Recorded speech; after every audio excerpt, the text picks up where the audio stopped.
Welcome my channel Triveni steno classes. आज का dictation start होगा 3 सेकंड बाद। स्टार्ट। उपाध्यक्ष महोदय, रोग की चिकित्सा से भी अधिक महत्व जिस बात को दिया जाना आवश्यक है वह यह है कि हम ऐसी परिस्थितियां पैदा करें जिनमें कि रोग जन्म न ले।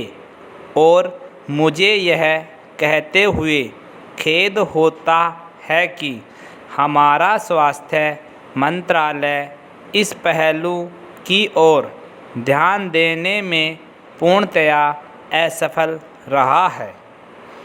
बीमारी फैले और उसका निराकरण किया जाए यह तो आवश्यक है ही, मगर उससे भी महत्व की बात यह है कि बीमारियों को फैलने न दिया जाए। और इस दृष्टि से अभी तक स्वास्थ्य की समस्या पर विचार नहीं हुआ। हम डॉक्टरों की संख्या गिनते हैं जो कि देश की आबादी की तुलना में अभी पूरी नहीं है और अभी पूरी हो सकेगी। निकट भविष्य में ऐसी संभावना दिखाई नहीं देती। चिकित्सा की सुविधाएं भी अपर्याप्त हैं। गांवों में डॉक्टर नहीं हैं, जो डॉक्टर हैं भी वे जाना नहीं चाहते। और इसलिए अगर हम रोगों की रोकथाम पर ही केवल ध्यान देंगे तो मैं समझता हूँ कि यह ऐसी दौड़ है जिसमें अपनी सीमित साधनों को देखते हुए हमारी सरकार पूरी तरह सफल नहीं हो सकती। इसलिए रोगों की रोकथाम के साथ साथ इस बात का भी प्रयत्न होना चाहिए कि रोग उत्पन्न न होने दिए जाएं। और इस दृष्टि से जो खाने पीने की चीज़ें हैं उनमें मिलावट को रोकना बहुत आवश्यक है।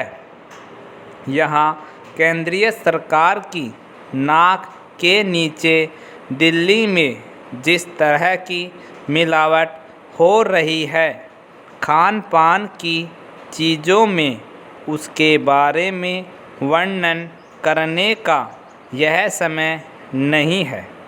लेकिन हर एक चीज़ में मिलावट हो रही है और वे वस्तुएं आहार के रूप में हमारे शरीर में प्रवेश कर रही हैं।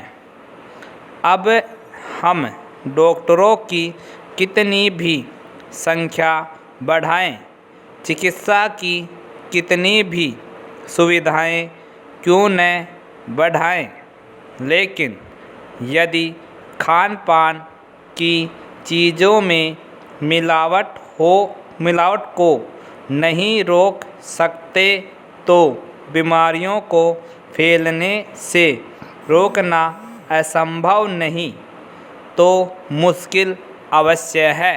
पैरा।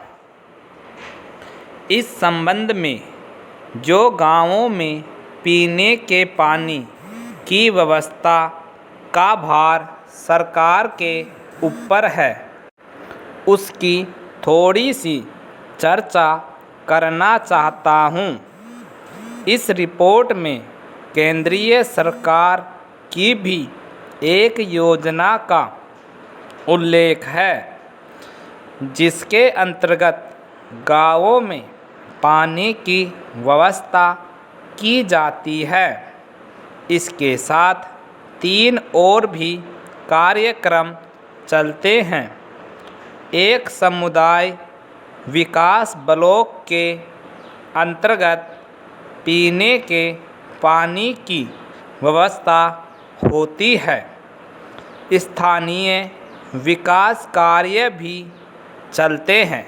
विराम एंड कंप्लीट।